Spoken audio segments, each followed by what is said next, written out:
नमस्कार, आप देख रहे हैं न्यूज़ 18 का डिजिटल प्लेटफॉर्म और मैं हूं आपके साथ साक्षी झा।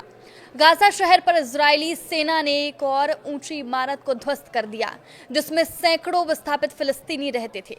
इजरायली सेना ने अपने हमले तेज करते हुए लोगों से दक्षिण की ओर जाने का आग्रह किया। इजराइल ने कहा कि निशाना बनाई गई इमारत का इस्तेमाल हमास ने खुफिया जानकारी जुटाने के लिए किया था, पर हमास ने इस आरोप से साफ इनकार किया है। यह स्पष्ट नहीं है कि हमले में कितने लोग मारे गए या घायल हुए। ये गाजा शहर की तीसरी ऊंची इमारत है जिसे ध्वस्त किया गया। इजराइल हमास के बचे हुए आखिरी गढ़ पर कब्जा करने के लिए अपने हमले तेज कर रहा है। उसने फिलिस्तीनियों से गाजा शहर के कुछ हिस्सों से भागकर दक्षिण में जाने का आग्रह किया है।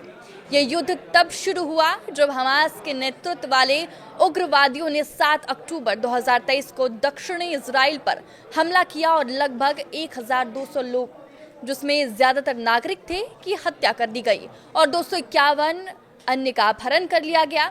गाजा के स्वास्थ्य मंत्रालय के अनुसार इजराइल के जवाबी हमले में 64,000 से ज्यादा फिलिस्तीनी मारे गए।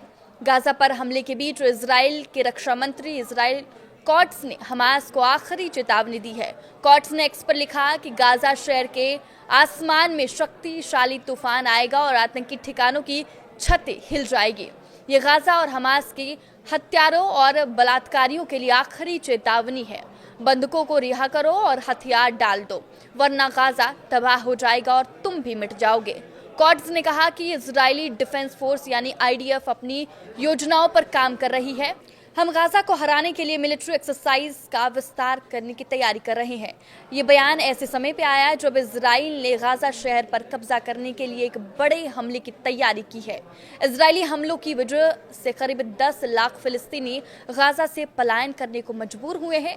अमेरिकी राष्ट्रपति डोनाल्ड ट्रंप ने दावा किया है कि इजराइल ने सीज फायर और बंधकों की रिहाई के उनके प्लान को स्वीकार कर लिया है। ट्रंप ने कहा कि हमास जंग खत्म करने के लिए उनकी शर्तें मान ली। यह हमास को आखिरी चेतावनी है। इसके बाद हमास ने कहा कि वो बातचीत के लिए तैयार है।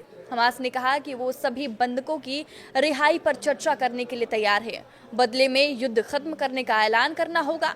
गाजा पट्टी से इजरायली आर्मी को पीछे हटना होगा और गाजा पट्टी को चलाने के लिए स्वतंत्र फिलिस्तीनियों की एक कमेटी बनाई जाए।